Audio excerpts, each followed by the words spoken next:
Magandang araw po sa inyong lahat. Ganun na rin po sa inyo, Sir Blair. Lalong-lalo na po sa inyong mga giliw na tagapakinig. Itago niyo na lamang po ako sa pangalang Ingkong.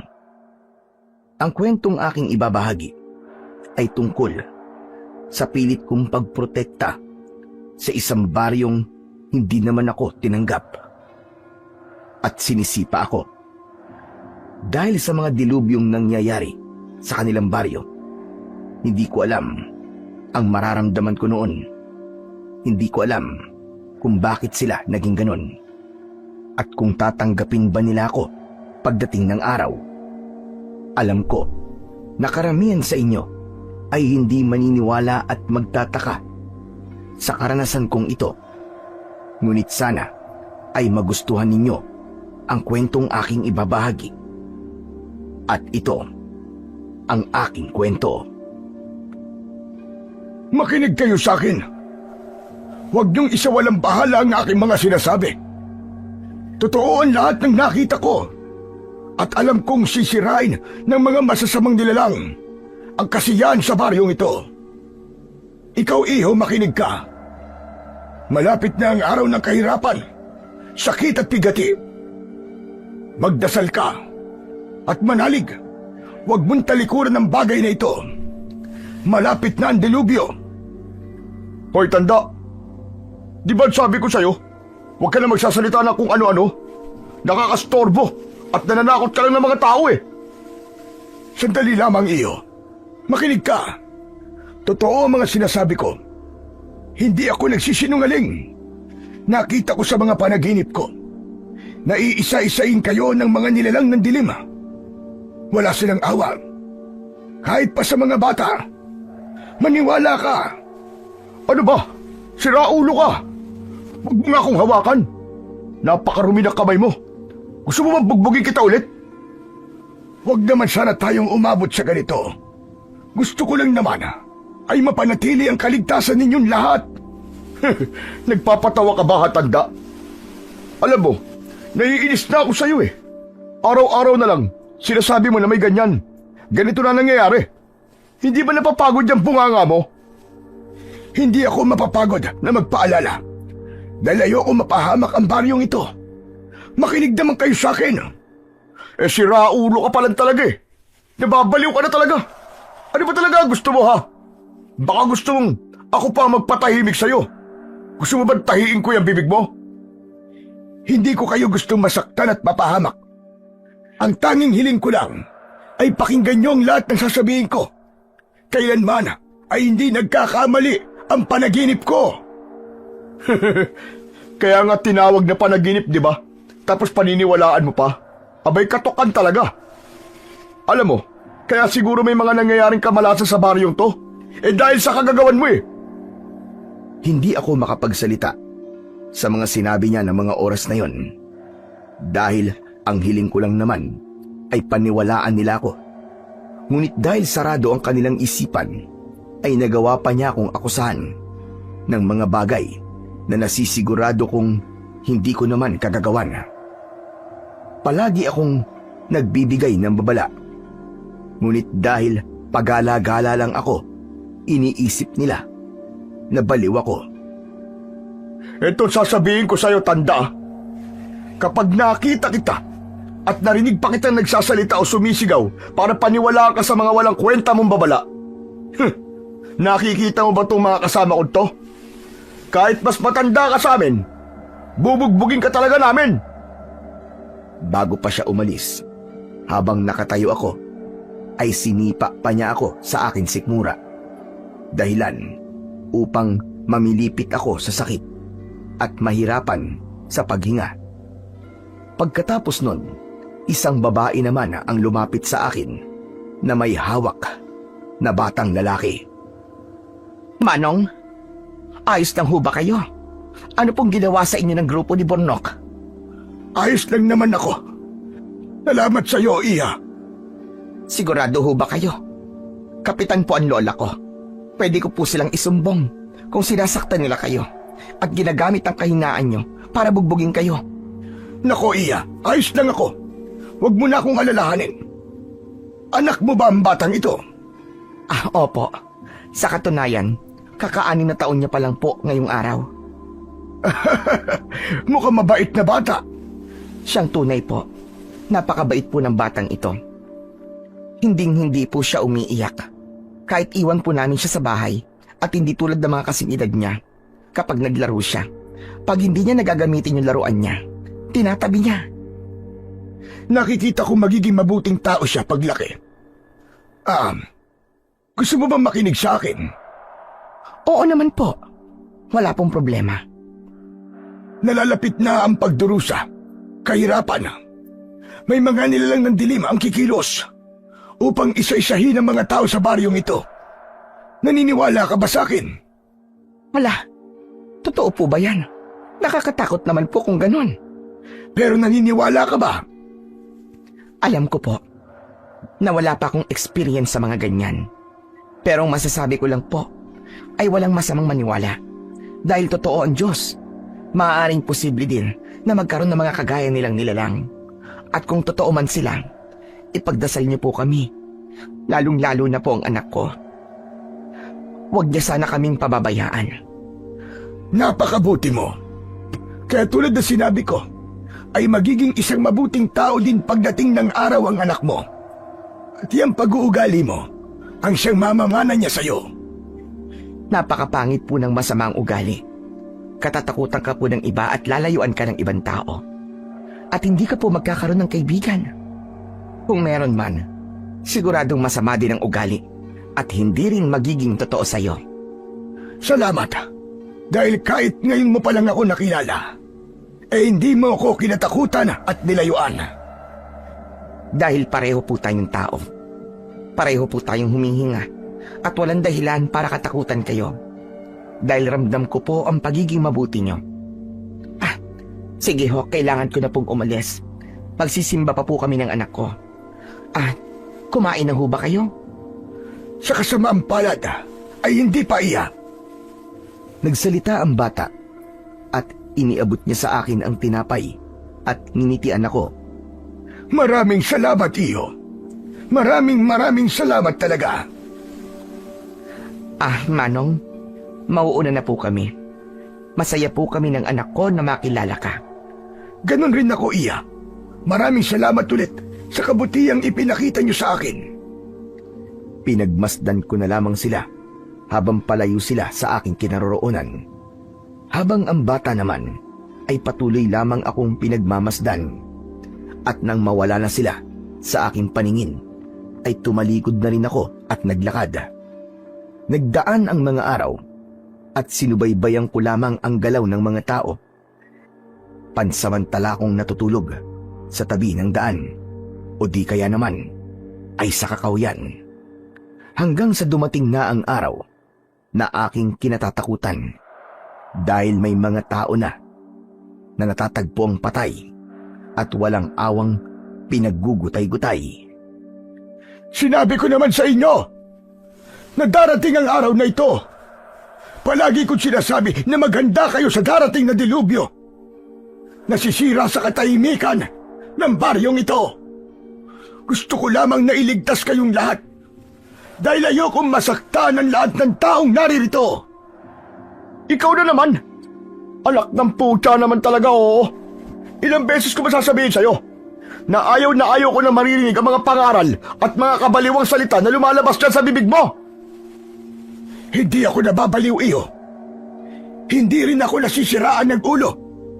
Nakita ko talaga sa panaginip ko ang bagay na ito. Mangyayari talaga ito. At sa mga darating pa na araw, dadami at dadami pa ang mga halimaw ng dilim. Uubusin nila lahat ng taong humihinga sa baryong ito. At kahit sa mga bata ay wala silang awa. Hindi sila pumipili ng mga taong bibiktimahin. Alam mo ikaw, naiinis na talaga ako dyan sa mga sinasabi mo eh. Naririndi na ako eh. Paulit-ulit ka na lang. Alam mo, kung ikaw, hindi ka nagsasawa sa pagsasalita, kami sawang-sawa na. Nakakarinig sa mga paulit-ulit na kabaliwang yan. Hindi nyo alam ang mga sinasabi nyo. Hindi nyo alam na mali ang pinaniniwalaan ninyo. Sapagkat nandito ako At nananatili ako sa baryong ito para magbigay sa inyo ng babala. Hindi yung ganon, tanda. Alam mo, may napapansin lang ako eh. Siguro gumagamit ka ng itim na mahika, no? Para parusahan ng mga tao dito. Hindi yun malayo. Tignan mo nga yung suot mo. Sinong baliw ang maniniwala sa tulad mo? Purong itim na may mahabang balbas? Siguro, ikaw talaga nagdadala ng malas sa baryong ito. Ikaw ang nagbibigay ng problema. Dahil mula nang dumating ka sa baryong to, at nagsimula magsalita ng kung ano-ano, nag-umpisa na kaming malasin. Mula sa negosyo, hanggang sa mga nawawalang bata. Ngayon naman, may mga namamatay na tao. Wala akong kinalaman sa lahat ng mga ibinibintang mo, iyo. Malinis ang konsensya ko. Palagi kong sinasabi na gusto ko lamang na bigyan kayo ng babala. Dahil pare-pareho tayong mga tao na gusto lamang mamuhay ng tahimik at payapa. Sinungaling! Lilinisin mo pa ang pangalan mo, ha? Tignan mo nga kung magsuot ka ng damit kakaiba. Tapos mahaba pa ang buhok at balbas mo. Tapos may tungkod. Ano kasi, Moises? Sira ulo! Kung ang iba ay madadala mo sa mga panluloko mo, ibahin mo ako, tanda. Dahil hindi ko to palalampasin. Ikaw ang tunay na salot sa baryong to. Tama ba ako, mga kababaryo? Nagsigawan ang mga tao at sinang-ayunan nila ang lahat ng sinasabi ng binatang si Burnok. Halos mangiyak-ngiyak na ako dahil sa kanilang paninisi. Hindi pa sila nakontento at isa-isa pa nila akong binugbog. Ano bang ginagawa nyo? Hoy, ikaw, Burnok! Nakaraan ko pa nakikita na sa tuwing nadadaanan mo si Manong ay sinasaktan mo siya. Kahit hindi ka naman niya inaano. Gusto mo bang ipabarangay kita? Teka lang naman, Miriam. Ipagtatanggol mo yung matandang yan.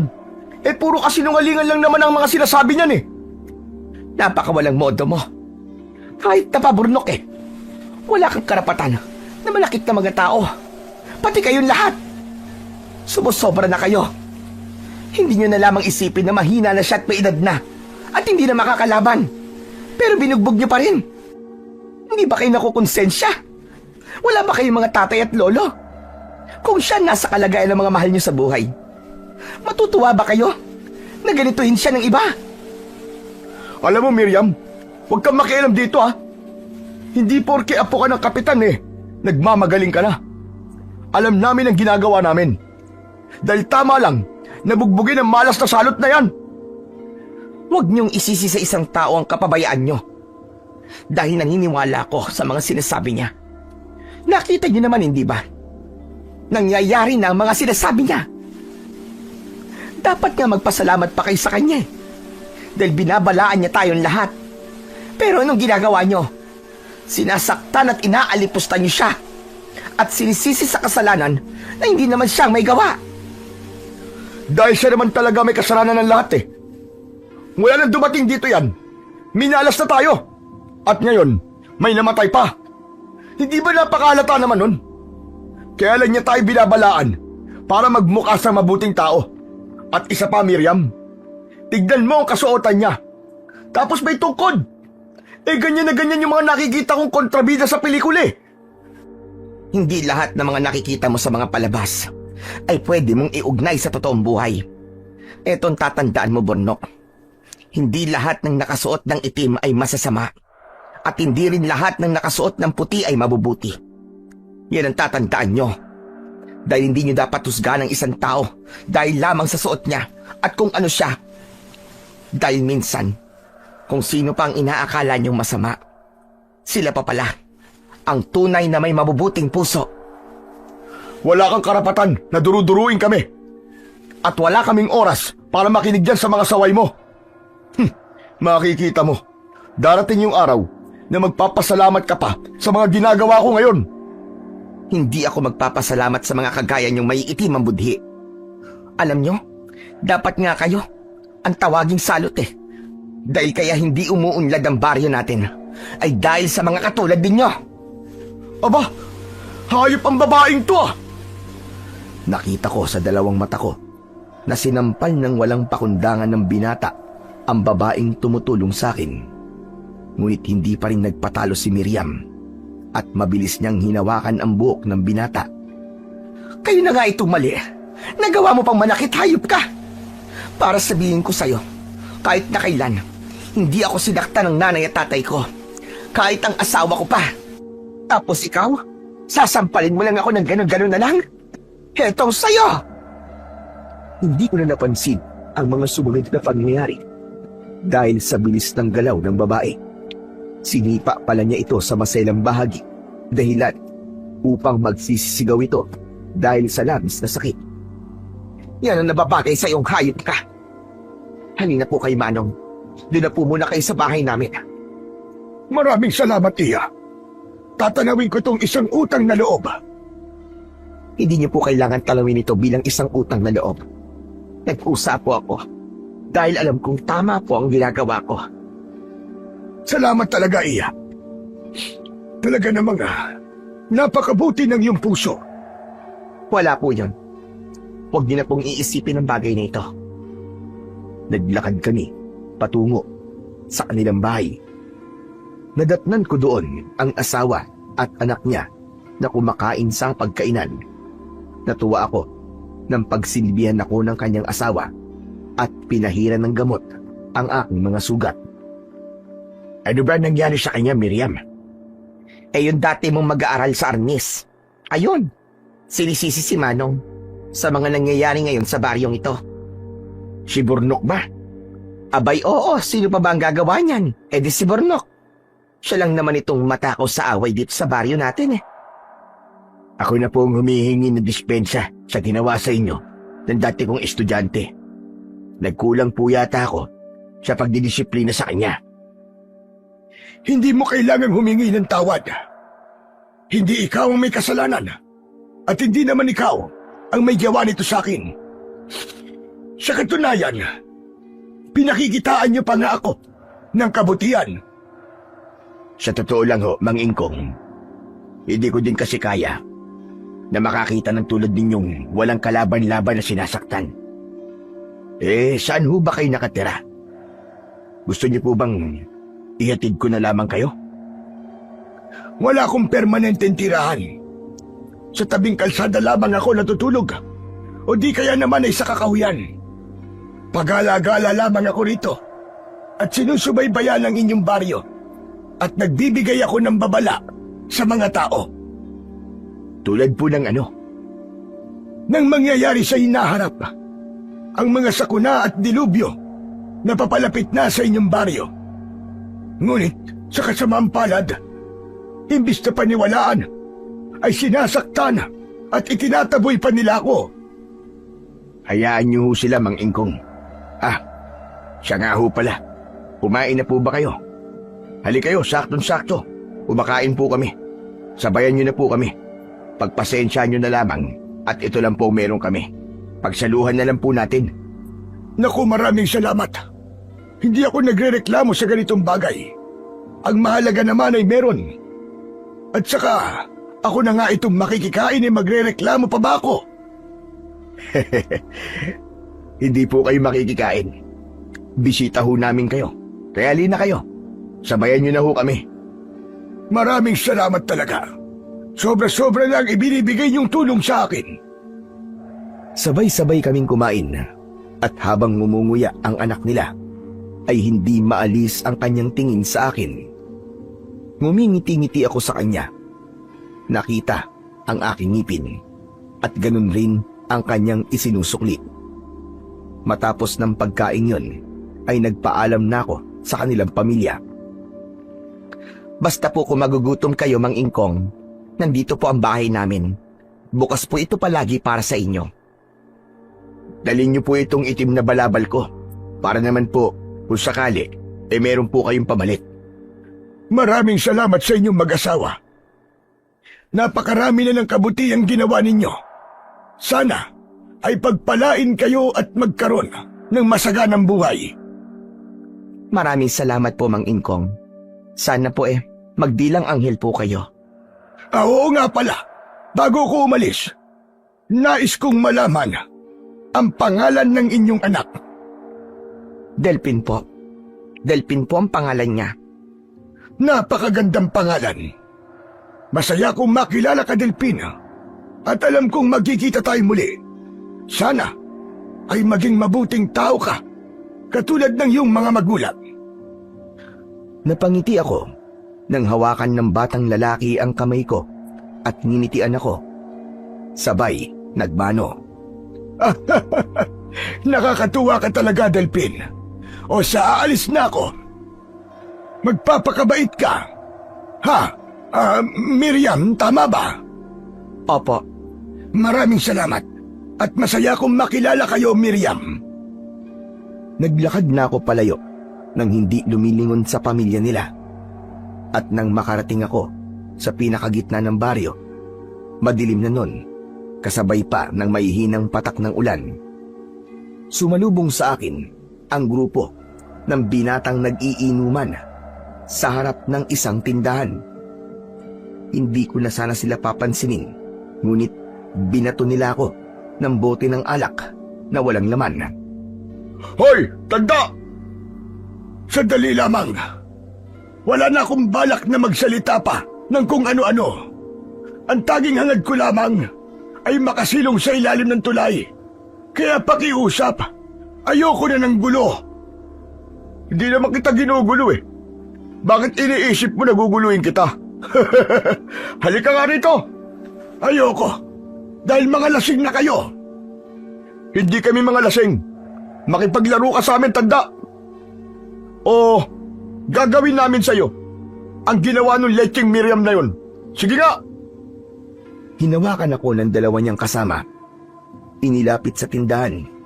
Pilit akong nagmakaawa.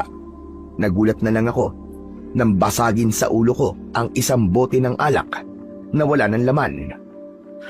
Bakit niyo ba ito ginagawa sa akin?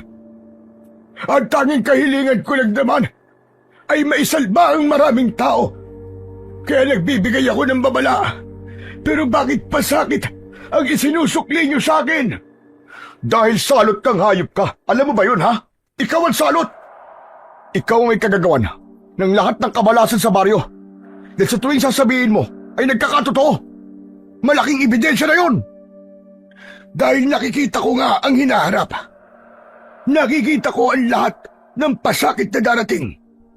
Maniwala kayo, hindi ako gumagawa lang ng salita. Dahil lahat ng babala na lumalabas sa bibig ko ay totoo. Maniwala kayo.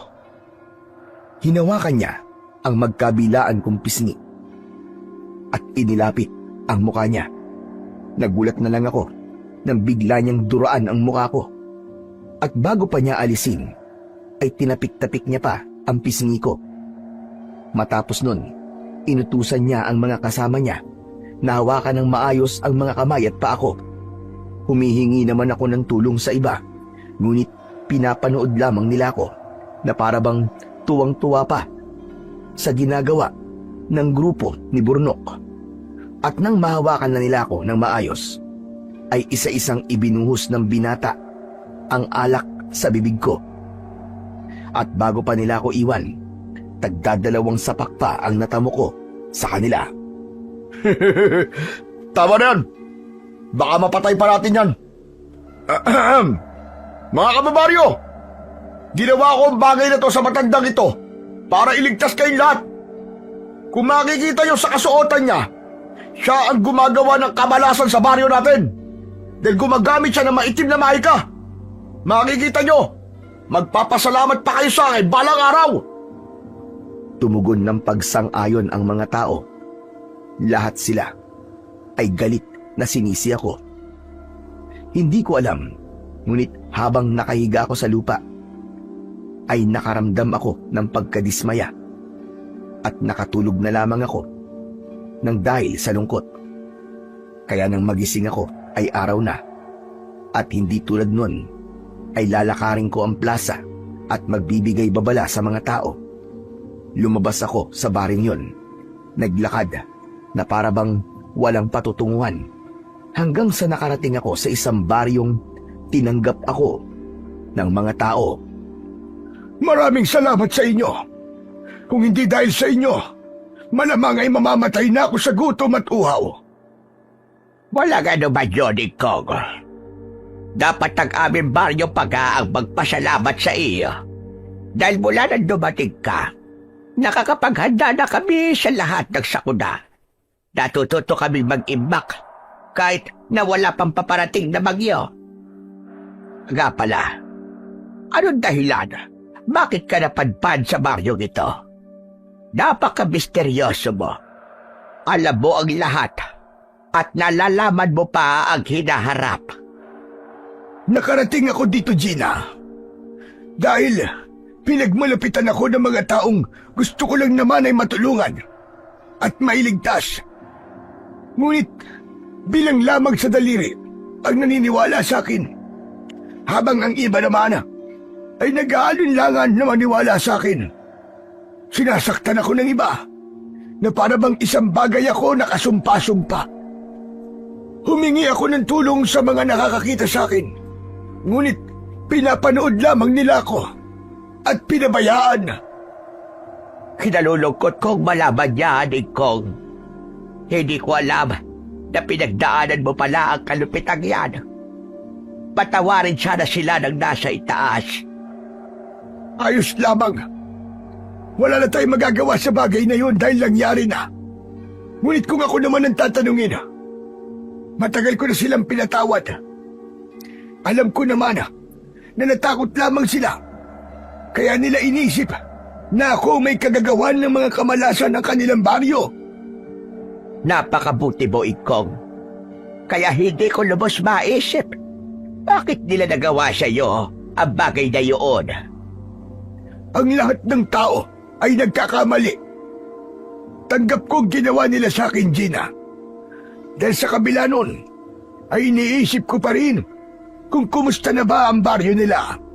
Bakit pa? Hindi ba'y sinaktan ka nila? Bakit mo pa rin sila inaalala? Dahil marami akong nakita sa panaginip ko. At alam kong hindi nila kakayanin ang bagay na yon. Matagal kong sinubaybayan ng baryo. At walang tao sa baryong yon ang kakayanin ang dilubyong paparating. Anong ibig mo sabihin, dilubyo? Dahil di tulad dito, masigit na nakakatakot ang nakita ko na mangyayari sa baryong yon. May mga halimaw na darating at guguluhin sila. Kakalat ang dugo at gagawin silang mga pagkain. Diyos ko, totoo ba yung sinasabi mo, Haing Kong? Tandaan, Gina, wala akong karapatan para magsinungaling sa ganitong bagay. Dahil napakaseryoso ng lahat ng mga sinasabi ko. Sapagkat buhay ang siyang mawawala. Naniniwala naman ako sa iyo, Ikong. Dahil kahit noon dalaga pa ako, ay may mga aswang na rin na umaatake sa aming baryo. Ngunit hindi naman sila ganun kalalakas. Dahil nakuha namin sila maitaboy sa pamamagitan lamang ng asin at mga bawang. Ngunit ang mga nakita ko na sasalakay sa kanilang baryo ay hindi katulad ng mga sinabi mo. Dahil hindi sila takot sa mga mababang uri ng mga pagontra. Dahil kung walang kakalaban at papatay sa kanila, ay hindi sila magagapi. Kung ganon, Ikong, ano ang plano mo? Hindi ko na alam, Tandang Gina. Wala pa akong plano sa ngayon. Nagpatuloy ang pag-aalalang nararamdaman ko. Ngunit nagawa ko pa rin na tiisin na wag balikan ang baryo na yon. Dahil sa pasakit na pinadanas nila sa akin at sa loob ng 12 taon ay nanahimik lamang ako. Sandali lamang, Ikong. Bakit ba palagi ka na lamang tulala at parang balisa? Hindi ko nga alam. Pakiramdam ko'y mali ang ginawa kong pag-iwan sa baryong yon. Hindi ako mapalagay. Hindi ako pinapatahimik ng mga panaginip ko. Ano bang nasa panaginip mo? Alam mo, Ikong, hindi mo na problema ngayon ang baryong yon dahil isinuka at kinamuhi ang kanila. Nagkakamali ka, Tandang Gina. Dahil nga ako binigyan ng ganitong kakayahan para tulungan ng iba pang mga baryo. Kaya nakapagdesisyon na ako. Babalik ako doon at susubaybayan ko na lamang sila sa malayo. Hindi ko na kaya na manahimik. Kung nararamdaman kong hindi ligtas ang baryong iniwan ko. Buo na ba ang desisyon mo, ha, Ingkong? Buong-buo na, Tagdanjina. Kaya naman kakausapin ko mga kababaryo mo. At magpapaalam na ako sa kanila ng maayos. Siguradong malulungkot sila pag alis mo. Ngunit wala naman kaming magagawa. Lalo na kung buo na ang desisyon mo. Mag-iingat ka na lamang sa iyong paglalakbay. Tawagin mo silang lahat sa plaza at magpupulong tayo. Dahil tinanggap niyo ko ng buo at bukas kamay na tinulungan. Gusto kong maging maayos ang pag-alis ko sa baryo niyo at makapagpasalamat ng lubos. Sige, gagawin ko mga sinabi mo, Ingkong. Lahat ng mga tao sa baryo ay sisiguraduhin ko na sa ating pagpupulong babaya. Lumabas ng kubo si Tangdanjina at hinintay ko pa ang ilang oras. Nagligpit ako ng konting gamit na pwede kong madala at maya-maya lamang ay bumalik na ang matandang babae. Ingkong, nasa plaza na sila. Ikaw na lamang ang inihintay ng mga tao. Kung ganun, halika na. Para ilang araw lamang ang lalakarin ko at hindi ako masyadong matagalan. Sabay na kaming naglakad ni Tangdanjina. Pagdating ko sa plaza, ramdam ko ang lungkot ng lahat. Kitang-kita ko rin sa mga mata nila na ayaw nila akong umalis. Alam kong marami na tayong pinagsamahan, mga kasama. Sa loob ng 12 taon, naging masaya ako sa piling ninyo. Ngunit dumating na ako sa puntong kailangan ko itong gawin. Patawarin ninyo akong lahat. Alam kong napamahal na rin kayo sa akin. At ganun rin ako sa inyo. Pero hindi ko kayang isipin na habang ako ay ligtas dito, ay may mga tao kong iniwan na nasa paganib at kailangan ng tulong ko. Naiintindihan namin ang lahat ng sinasabi mo, Ingkong. Hindi ba mga kababaryo? Noon ay napamahal ka na sa amin. Ngunit dahil alam naming may mga bagay kang dapat ayusin, ay wala kaming karapatan para pagbawalan kang umalis. Mag-iingat ka na lamang sa iyong patutunguhan at nais naming malaman mo na kahit sa iyong pag-alis ay aasahan namin ang iyong pagbabalik dito at pagbisita. At tutulungan ka namin sa pamamagitan ng pagdarasal. Maraming salamat sa iyo, Tagdanjina. Sa inyo rin, mga kababaryo. At kung ano man ang naghihintay sa aking pagbabalik doon, ay sana'y gabayan ako ng ating Panginoong Diyos at maging ligtas nawa ako sa lahat ng uri ng kapahamakan. Isa-isang lumuha ang mga tao at ilan sa kanila ay lumapit at nagbigay ng isang telang naglalaman ng tinapay. Ang iba naman ay prutas. May nagbigay din sa akin ng tubig na nakalagay sa tubong ng kawayan. At malugod ko yung tinanggap. At hindi pa man natatapos ang araw na yon, ay nag-umpisa na ako sa aking paglalakad. 3 araw ang ginugol ko ng walang pahinga. Hanggang sa nakarating ako sa dating baryo.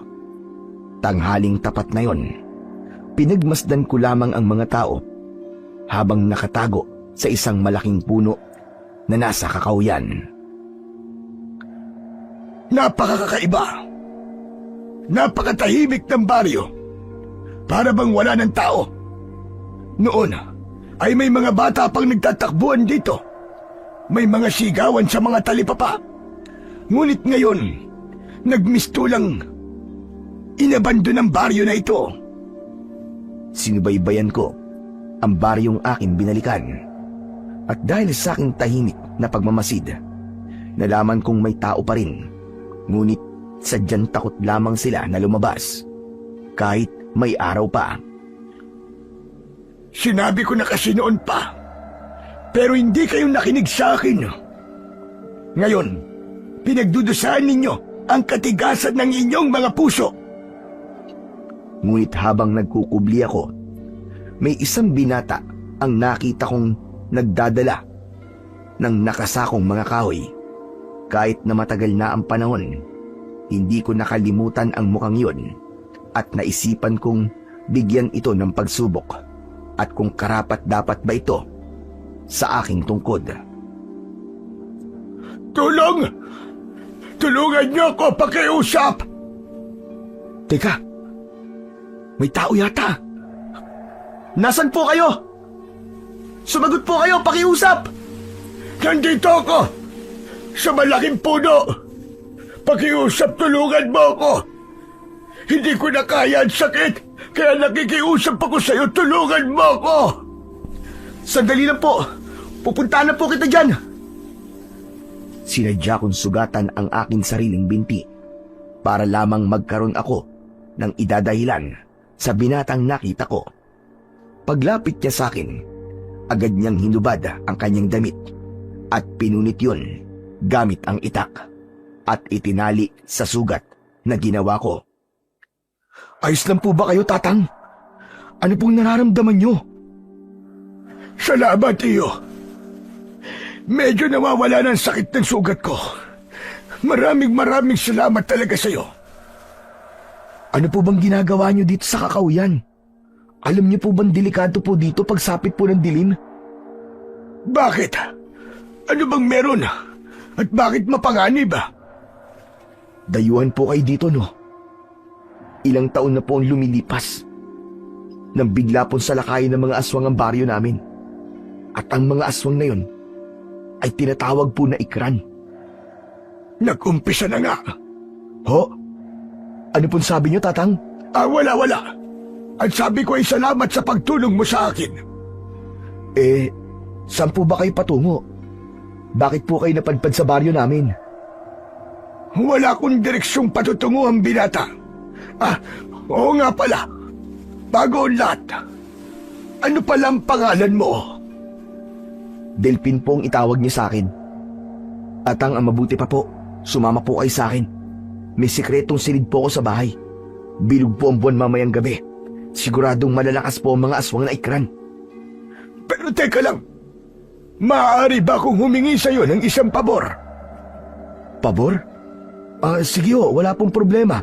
Ano po ba yun? Huwag mong ipapaalam sa mga tao na nakilala mo ko. At nakita mo ko, pwede ba yun? Ha?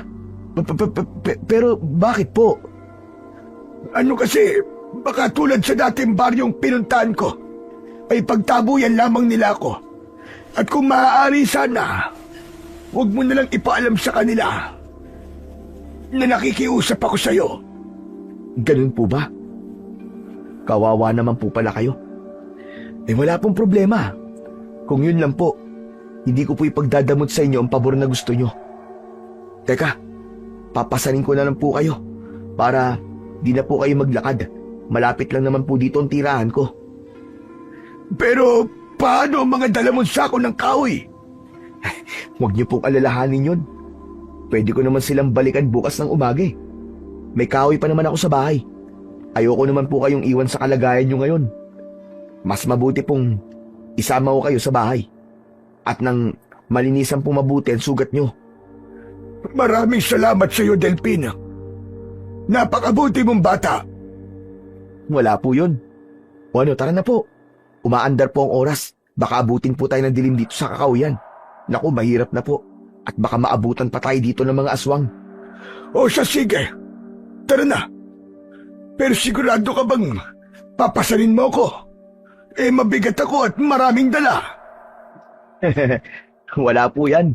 Nakaya ko nga po magbuhat ng sako-sakong kahoy na mabibigat. Kaya siguradong kaya ko rin po kayo. Tumango ako sa sinabi ng binatang si Delphin. Hindi ko alam kung tama ba na siya na talaga ang batang anak nila Miriam. Kaya nagdesisyon akong ipagpatuloy na lamang muna ang pagpapanggap. Kaya nang makarating kami sa kanyang bahay, ay nanibago ko dahil sa pagkakaalam ko ay hindi yun ang bahay ng kilala kong may anak na ang pangalan ay Delphin. Maya-maya lang ay iniupo niya ako sa isang katre. At sa ilalim nun ay may binuksan siyang nakatagong silid. Dito ho tayo magtatago. Ano naman ang meron dyan? Sikretong silid ko po ito. Binuhat niya ako uli at itinaas ang katre. Dahan-dahan niya akong ipinasok doon at pagdating sa baba ay may higaan at kumpleto ang mga gamit. Napakagaling naman. Paano mo naisip ang bagay na ito? Ito ho bang sikretong silid ko? Oo, Delpin. Hindi po akong gumawa nito. Ang tatay at nanay ko po. Nung bata pa po ako, siguro po mga 11, may kinuwento po si nanay sa akin na may matanda raw po na palaging pumapasok sa panaginip niya. Nagpakilala raw po itong ermitanyo. Ang sabi sa kanya ay maganda siya at kailangan nila na magkaroon ng taguan dahil may darating nga daw po na madugong dilubyo. Kaya po nung araw din na po na yun, lumipat po kami rito sa tabi ng kakawyan. Nagukay po si tatay. Inayos niya po lahat at sinigurado niya po na kahit maulan ay walang papasok na tubig. Hanggang sayo na po, nabuo na po nila to. Sinabi din po ni nanay sa mga tao ang tungkol sa panaginip niya. Pero wala eh. Tinawanan lang po siya ng mga tao. Tapos, ano na nangyari? Pagtungtong ko po ng 13, bilog po na ng buwan. Bigla na lang po may mga sumalakay na hindi namin mawaring nilalang. Kulay pula po ang balat at mahahaba po ang mga dila. Pati po yung pangil tsaka kuko mahahaba din po. Tapos buti na lang po, napaghandaan po ni nanay ang lahat. Kung ganon, ano nangyari sa kanila? Nasaan na ang mga magulang mo? Si tatay po namatay dahil po sa kagagawan ko. Dala po ng kuryosidad sa ingay na naririnig ko, ay wala po akong pag-aalinlangan na lumabas. Kaya nung paglabas ko po, nakita ko po ang bawat bahay na pinapasok po ng mga aswang. Kumuntikan na po ako mablot ng isa sa kanila. Pero agad pong nakasunod sa akin si tatay. At sa tamang oras po nailigtas niya ako. Nilabanan niya po ang aswang sa harap ko. Pero dun po mismo sa pagkakataon na yun, nakita ko po kung paano po siya pinatay. Nakita rin po yun ni nanay. Ngunit wala po siyang nagawa. Patawarin mo ko kung natanong ko pa ang bagay na yan, iho. Hindi ko alam. Pasensya ka nang talaga. Ayos lang po. Buti nga po may nakikinig sa akin ngayon eh. Nababawasan na po tong bigat na matagal ko na pong tinatago sa dibdib ko. Ayos lang naman yan, iho. Ginawa yun ng tatay mo para mabuhay ka. Para mailigtas ka niya. Dahil mahal ka niya. Pero sana po kung hindi po ako lumabas nun, baka buhay pa rin po siya hanggang ngayon eh. Hindi naman natin masasabi ang oras, iyo. Kahit pampanahon, may dahilan kung bakit nangyari yon. At sigurado kung malalaman mo rin yon balang araw. Kung ano man po ang dahilan na yun, sana po hindi po masayang ang pagsasakripisyo ni tatay na ginawa niya para sa akin. Sigurado akong magandang dahilan. Dahil ang Diyos mismo ang magpapakita sa iyo ng bagay na yon. Dahil siguro may mas malaking tungkulin ka pa sa mundo na dapat mong gampanan. Sana nga po. Oo nga pala. Gusto niyo po ba ng kape? Kanin o kahit ano po makakain? Ayos lang ako. Kumain na ako ng dala kong tinapay kanina. Delpin, ano naman ang nangyari sa nanay mo? Nasaan siya? Si nanay po. Nung nakaraang taon lang po siya namatay. Nagkaroon po kasi siya ng malubhang sakit eh. Hindi ko po siya mapatignan sa doktor dahil hindi naman po kami makalabas ng baryong to. Ano naging sakit niya? Hindi rin po namin alam eh. Pero wala po siyang tigil sa pag-ubo po ng dugo. Namutla po siya. At kahit sa ilong po may lumalabas na pong dugo. Hanggang minsan natulog kami. Yun na. Hindi na po siya nagising. Ano ang pangalan ng nanay mo? Miriam po. Si tatay naman po ay Ulresto. Nanlaki ang mga mata ko nang marinig ko ang dalawang pangalang naging mabuti sa akin nung hindi ko pa nililisan ang baryong yon. Doon ko napagtanto na ang binata pala talagang nasa harapan ko ay ang kaparehong batang anak nila Miriam. Bakit para pong bigla yata kayo natulala? Wala. May naalala lamang ako. Ay siya nga pala. Tawagin mo na lamang akong Lolo Ingkong. Wala pong problema. Kanina ko pa nga po gustong tanungin po ang pangalan nyo eh. Kaso po nawili po tayo sa pagkikwentuhan. Pagpasensyaan nyo na rin po ako kung medyo madrama po ako. Hindi ko po kasi lubos akalain na maaga po akong mauulila sa mga magulang. Huwag mong isipin yun, Iyo. Kinalulugod ko rin pakinggan ang nilalamang sakit ng iyong puso. At sana nakatulong ako at napagaan ko ang loob mo. Naku, oo naman po. Parang pakiramdam ko nga po naglabas ako ng mabigat na bagay sa loob ko. Napakagaan na po ngayon ang pakiramdam ko. Mabuti naman pala kung ganon. Pero Lolo Ingkong, may napansin po ko. Ano naman yun? Parang ano po kasi, parang pamilyar po kayo sa akin.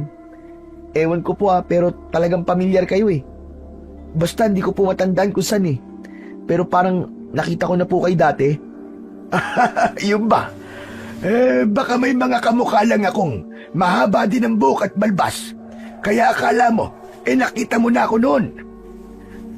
Pero yung pakiramdam ko po ganun Pamilyar po talaga kayo Hindi ko lang talaga alam kung saan ko po kayo nakita noon. Hindi ko po maalala. Ay nako, hayaan mo na yan. Oo nga po pala. Bago ko pa po makalimutan, yung sugat niyo po pala, lilinisin ko muna. Nako, maraming salamat, Iyo. Wala pong anuman. Masaya lang po ako ngayon. Dahil pagkatapos po ng isang taon, may nakakausap na po uli akong tao. Ito po kasi sa baryo, lahat sila nasa loob lang po ng bahay. Lalabas man po sila, patagong bibili ng makakain, o kaya mangangaso, o kaya naman kukuha ng panggatong sa kakauyan. Pero di po ako nakikipag-usap sa kanila. Ganun ba?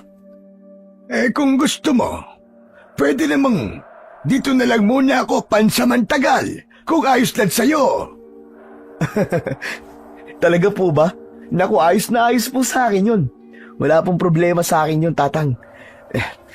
Nakakalungkot po kasing kumaing mag-isa at mamuhay po ng walang kasama. Alam ko ang pakiramdam na yan, Iyo. Pero huwag kang mag-alala. Habang naririto ako, ay hindi mo mararamdaman na nag-iisa ka. Tuluyan ang naiyak ang binatang nasa harapan ko. Mabilis niya akong niyakap ng maigpit. Pagkatapos nun, nilinisan niya na ang sugat na ako rin ang may gawa.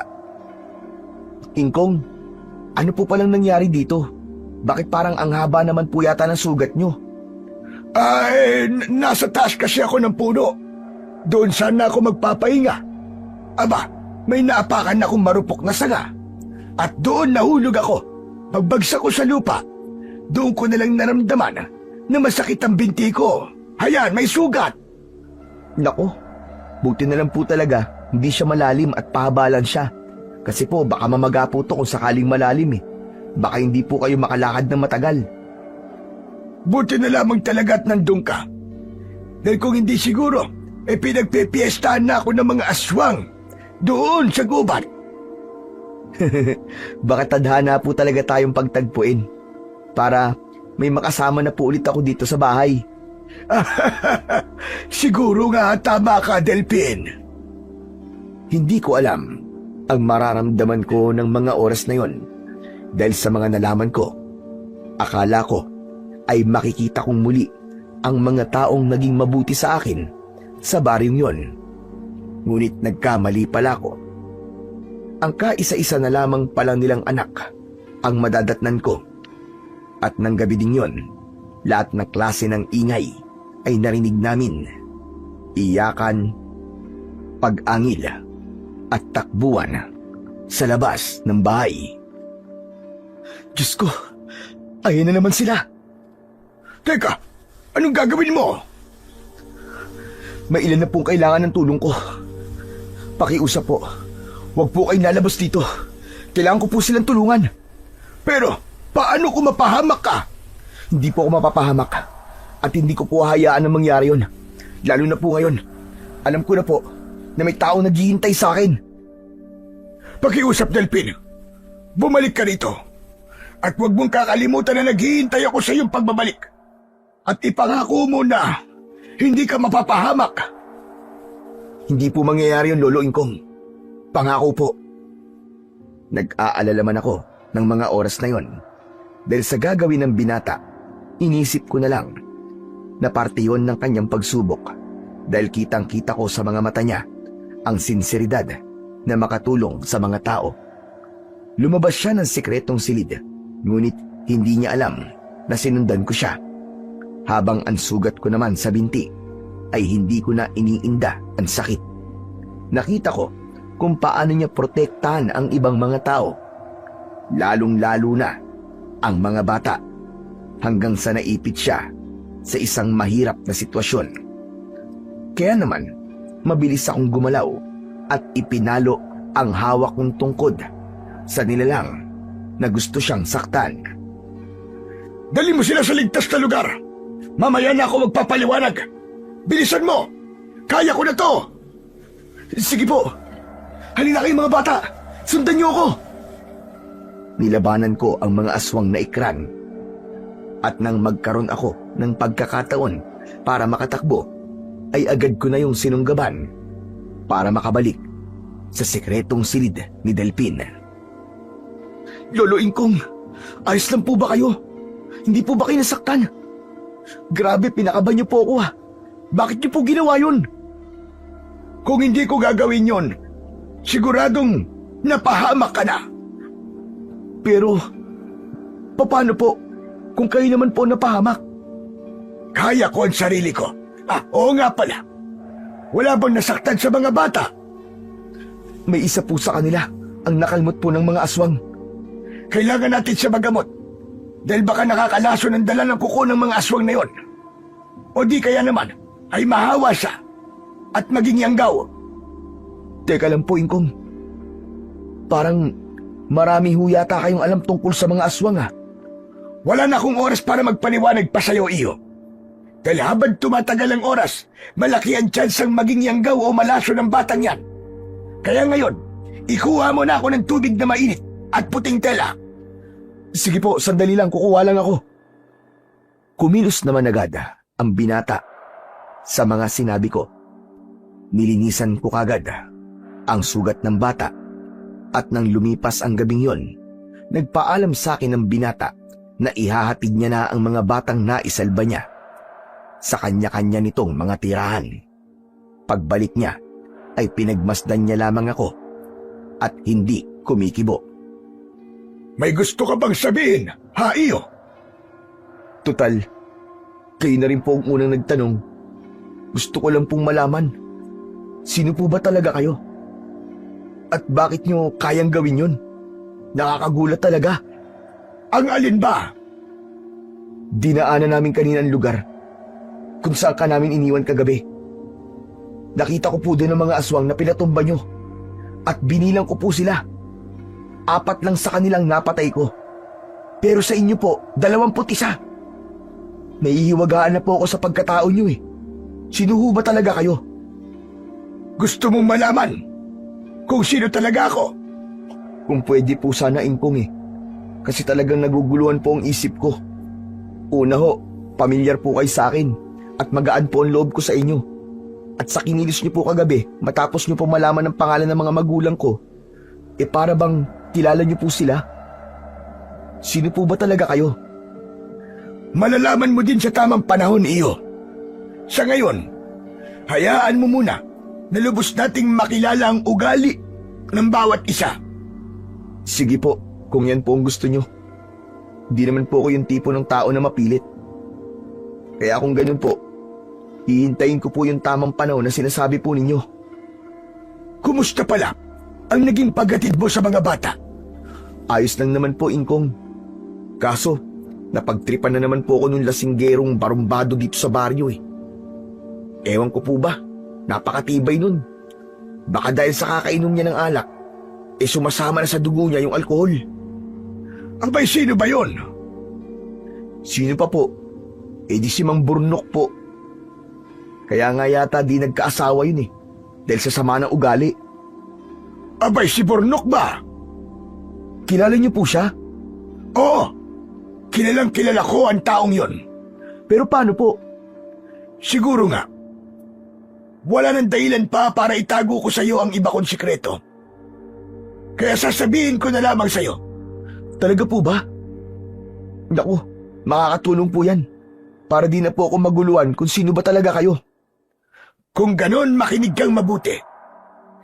Ilang taon na ang lumipas nang mapadpad ako sa lugar na ito. Doon ko nakita sa panaginip ko ang lahat ng dilubyo na mangyayari sa baryong ito. Binalaan ko ang lahat ng mga tao. Sinabi ko ang lahat ng trahedyang nakita ko.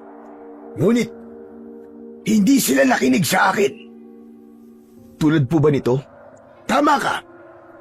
Nabanggit ko rin sa kanila na darating ang panahon at may mga aataking mga halimaw sa baryong ito.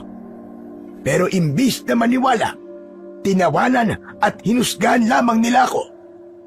Kung ganun, Ingkong, ang hirap po pala ng nangyari po sa inyo. Sinabi mo pa, naging mahirap talaga para sa akin yon. Dahil kahit may kakayahan ako para lumaban, ay hindi ko ginawa. Ano pong dahilan? Bakit po kayo umalis? Dahil sa sumobra na mga tao sa akin. Isang araw noon, na may natagpo ang mga bangkay, pinilit ko pa rin na ipaintindi sa kanila lahat. Ngunit si Burnok, Ano pong meron kay Mang Burnok? sinasabi niya na nababaliw na raw ako at walang katotohanan ng mga sinasabi ko. Inudyukan niya ang mga tao na maniwala sa kanya na kasalanan ko raw ang kamalasang nangyari sa baryo. Ayon pa sa kanya, salot daw ako. At mula raw nang dumating ako at nag-umpisang magsalita ng kung ano-ano, ay nagkaroon na ng trahedya sa baryo. Ang sama talaga niya. Wala nga siyang ambag sa baryo eh. Nakuha niya pang manira. Hindi lamang paninira ang dahilan kung bakit ako nagtampo sa baryong ito. Dahil maliban dun, ay sinasaktan niya rin ako. Sa tuwing nakikita niya ako, ay binubugbog ako ng grupo niya. Ang nanay mo lang ang nagtangkang tulungan ako. Pinakain, kinalinga, at nirespeto nila ako bilang isang taong nabubuhay sa mundong ibabaw. Ngunit sa huling gabi ko dito, ang siyang nagpadismaya sa akin ng gusto. Dahilan kung bakit ako tuluyang umalis. Bakit po? Ano po bang ginawa niya sa inyo? Nag-iinom sila noon at napadaan ako. Binugbog nila ako at pinilit na inumin ang 2 bote ng alak. Hindi ako makapalag noon dahil hawak ako ng mga kasama niya. Sinubukan kong humingi ng tulong sa mga taong nakakakita sa mga kahayupang ginagawa nila sa akin. Ngunit para bang nasisiyahan pa sila sa nakikita nila. Kung ganun, naiintindihan ko na po kung bakit pinili niyo pong layuan ng baryo namin. Dahil masasama ang mga taong nakatira dito. At ngayon ay alam ko na rin po kung saan ko kayo nakita. Kayo po yung binigyan namin ni nanay ng tinapay at sumabay po na kumain po sa amin. Tama ka. Wala sana akong balak na sabihin sa iyon. Pero napagtanto ko na isa kang mabuting bata, kaya walang dahilan para magsinungaling ako sa iyo. Kung alam niyo lang po, Ingkong, ang pag-aalalang naramdaman ni nanay at tatay nang malaman po nila na wala na kayo sa baryo, sigurado malulungkot po kayo. Pinagtanong-tanong din po nila kayo, kaso wala pong nakakaalam kung nasa na kayo eh. Sila din ang inaalala ko nang umalis ako rito. Ngunit napakasama ko sa parting natiis ko na hindi bumalik. Dahil lamang sa nagtampo ko sa mga tao dito sa baryo. Ingkong, wala naman pong masama sa ginawa niyo eh. Ginawa niyo lang po talaga yung sa tingin nyo ay tama. Kasi naabuso na po kayo. Kahit na ang gusto nyo lang naman ay matulungan sila na makapaghanda. Pero kung hindi ako umalis at nagtiyaga ako, siguro, kaunti lamang ang mga napahamak. Kasalanan ko kung bakit marami ang namatay. Makinig ho kayo sa akin, Ingkong. Wala po kayong kasalanan. Dahil yung po ang pinili ng mga tao ang hindi maniwala sa inyo. Alsin nyo po sa isipan nyo ang pagsisisi. Dahil nagawa nyo naman po ng maayos ang parte ninyo bilang tagahatid po ng babala sa mga tao. Pero wala, hindi sila nakinig sa inyo eh. Hay nako, hindi ko na alam ang sasabihin ko. Pero lubos ako nagpapasalamat dahil nakilala kita. Salamat dahil iniintindi mo ko. Dahil bilang tao po, nararamdaman ko po ang sakit na pinagdaanan nyo. At pagpupumilit, nailigtas po mga tao. At dahil sarado po ang isipan nila, hindi po nila kayo pinakinggan. May punto ka sa mga sinabi mo, iyo. Kaya maraming salamat talaga. Oo nga po pala, bago ko makalimutan. Baka gusto nyo po sumama sa akin. Saan naman, iyo? Mangisda po tayo, para may makain po tayo mamayang tanghali. Madami pa naman po yung isasaing kong mais eh. Ulam na lang po ang kulang. Pero natatakot ako. Baka may mga makakilala sa akin. Yun lang po ba? Wala pong problema dyan. Yung mga damit po ni tatay, nandiyan pa din. Di ko pa rin po tinatapon. Pwede niyo po munang gamitin ang mga yon. May sombrero rin po si tatay dyan. Kung ganon, sige. Sasama ako. Sandali lang po, kukunin ko lang po ang mga damit ni tatay sa taas. O sige, hihintayin na lamang kita rito. Kumilos naman kagad ang binatang si Delpin. Hinintay ko siya at mabilis naman siyang nakabalik. Matapos nun ay nagbihis na ako at sabay kaming naglakad sa malapit na ilog ng baryo. Ingkong, baka ayaw niyo po mabasa. Pwede naman na ako na lang po mga panang isda. Gusto ko rin makatulong, iyo. Baka hindi mo pa alam, ay eksperto ako pagdating sa panguhuli ng isda sa ilog.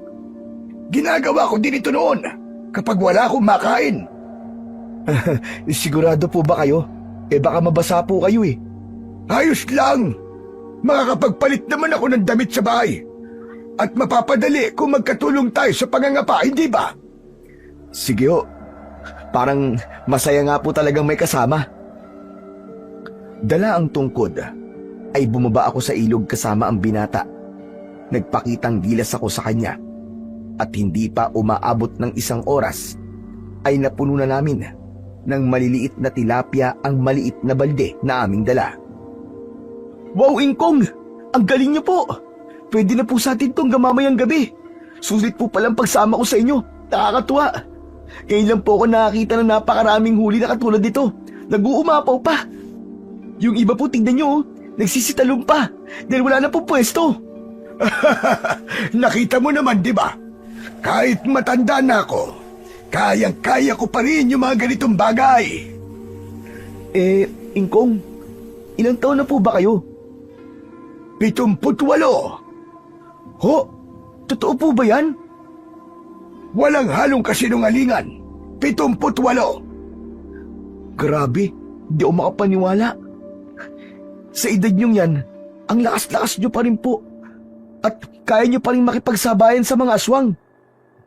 Ganun yata talaga. Kapag sinalo na ang lahat ng hirap sa mundo. Grabe, Ingkong, pinagpala po kayo. Kasi, natuwa po sa inyo nasa itaas. Nakita niya po na marami po kayong natutulungan. Kaya naman po, pinapanatili niya po na malakas ang inyong pangangatawan at magkaroon po kayo ng mahabang buhay. Hay nako, tama na nga yan. Umuwi na tayo. Para makapagluto na. Baka mamaya niyan mabalisa pa ang mga isda kapag nagtagal pa tayo dito. Sige po, pagdating po sa bahay, dahil maliliit na tilapia lang to, hihingi po ako ng luya sa tindahan ni Aling Doray. O di kaya, tapos linisin, piprituin ko na lang po. Marami pa naman yung mantikang binigay ni Aling Doray sa akin eh. Sino naman si Doray? Siya po yung dati ko naligtas sa mga aswang. Kahit na puro patay na po sa baryo, hindi pa rin niya isinasara yung tindahan niya dahil mahirap makapuslit sa bayan. Tapos, ang sabi niya sa akin, kung may kailangan daw po ako hihingi na lang daw po ako sa kanya. Para kahit papaano daw po makabayad daw po siya sa ginawa kong pagliligtas sa kanya. Kita mo, kapag mabuti ang ginawa mo sa mga tao, mabuti rin ang isusukli nila sa'yo. Pero, Alam ko, iyo, na kahit mabuti ang hangad ko, ay sinaktan nila ako. Pero ayos lang naman sa akin yun. Hindi na ako galit sa kanila. ang bait niyo po talaga, Ingkong. Dahil yun ang nararapat. O tara na, napasarap na naman ang pag-uusap natin. Ay, oo nga po. Baka kakakuda natin Kalahati na lang sa mga isda yung may uwi natin dahil nagsitalo na pabalik sa tubig. Kaya ng mga oras na yon ay naglakad na kami pauwi. Ngunit habang naglalakad kami, nakasalubong naman namin ang grupo ni Burnok. Nakainom ang mga ito at nagwawala sa daan. Hoy! Magsilabas kayo dyan, mga duwag! Takot na takot kayo sa mga aswag. Tapos sa akin hindi. Sino patapag dyan? Labas! Aba! Kayo dyan, anong tinitingin nyo ha? Matatapag ba kayo? Teka, kilala kita! Napayuko ako, sabay hawak sa sombrero na suot-suot ko. Maglalakad na sana kami palayo nang bigla kaming harangan ng grupo ni na Burnok. At habang nakangisi, lumapit naman si Burnok na may hawak pang bote ng alak at itinaas ang sombrerong nasa ulo ko. Hoy! Ikaw huwag kang bastos sa kinakausap kita. Huwag kang payuko-yuko yung ganyan. Baka basagin ko pag bumukha mo. Teka lang naman, Mang Burnok. Uwi na po kami. Hindi po kami naghanap ng gulo. Ako naghahanap ng gulo. Ano, may angal ka?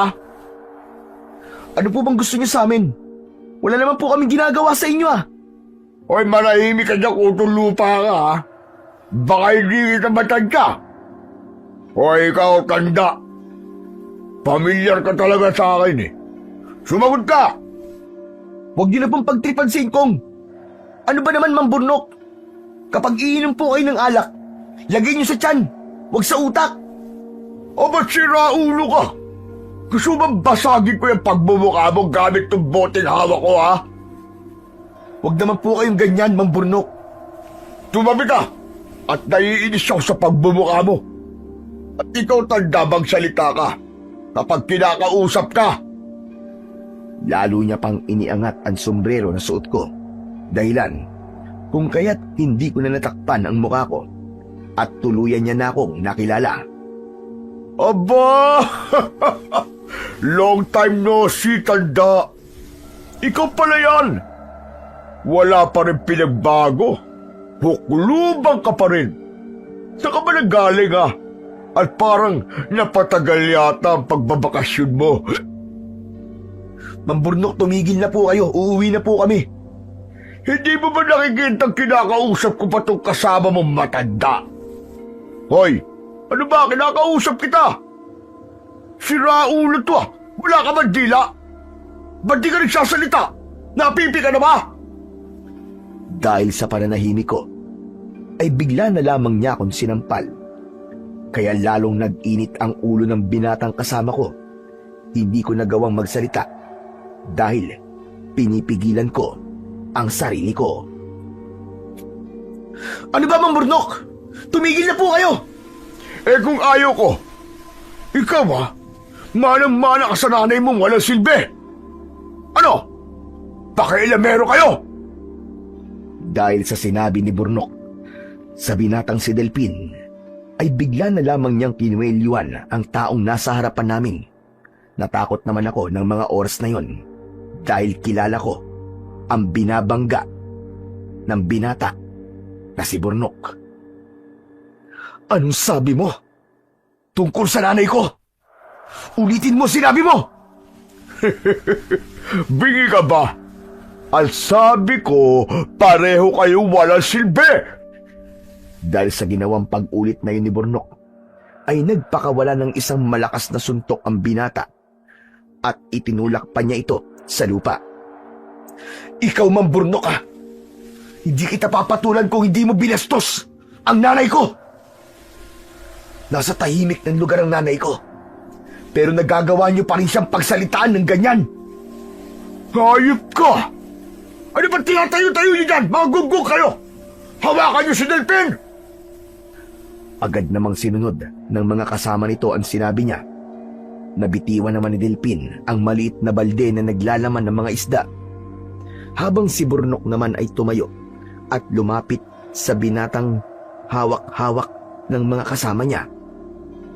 At akma na sanang ipapalo ang dala nitong bote ng alak, ngunit mabilis akong nakagalaw at nahawakan ang kamay ni Burnok. Huwag kang bata!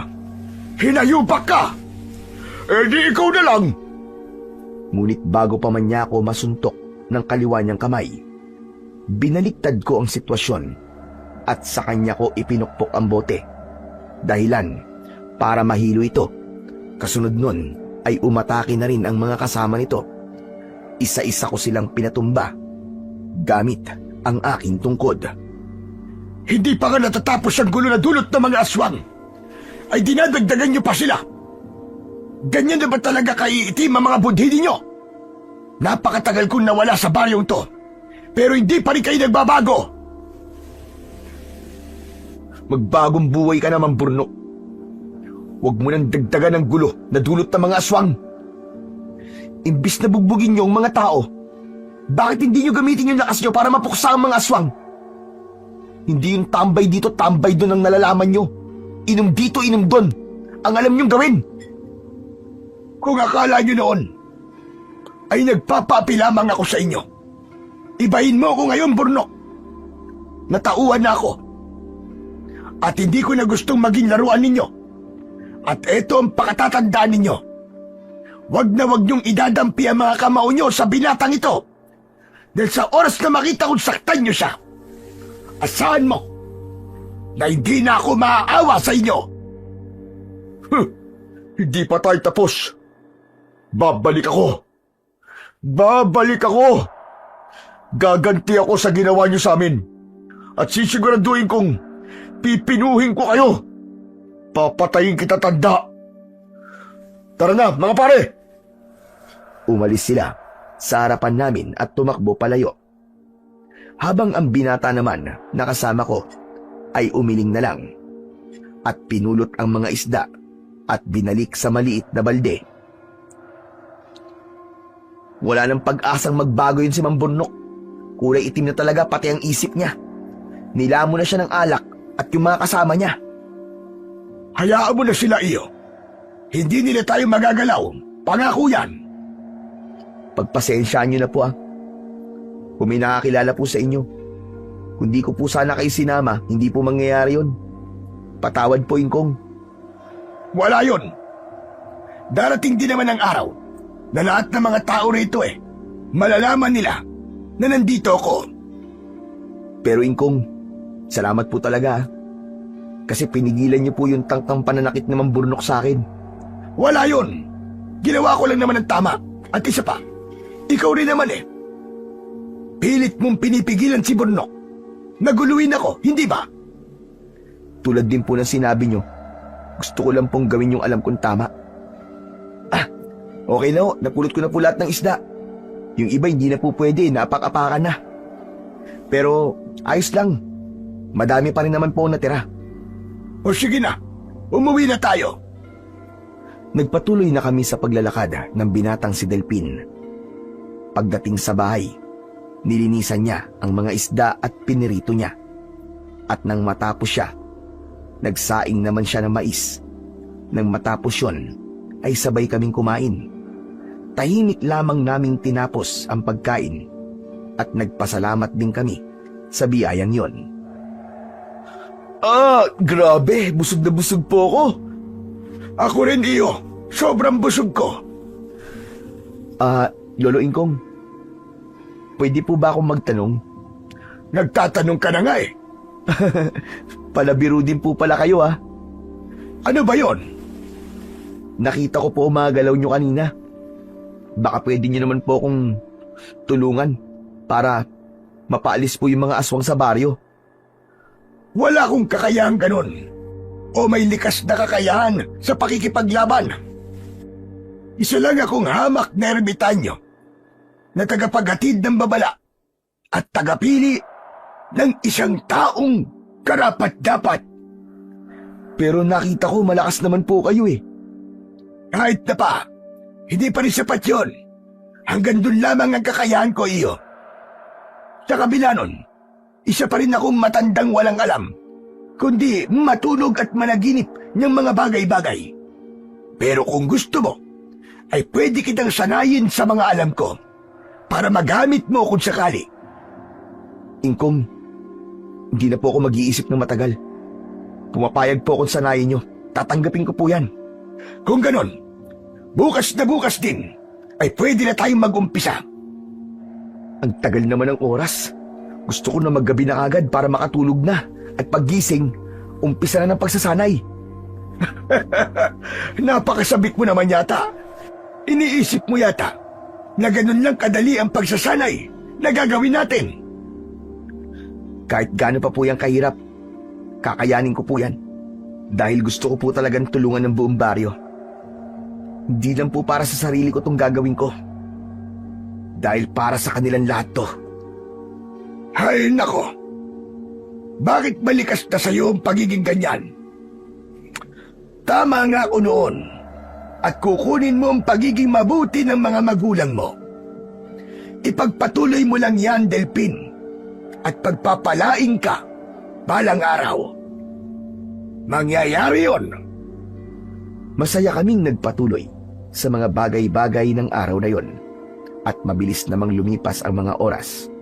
At dumating na nga ang umagang pinakahihintay niya. Kaya sumilip ako ng kaunti sa labas at napansin ko na nagliliwanag pa lang.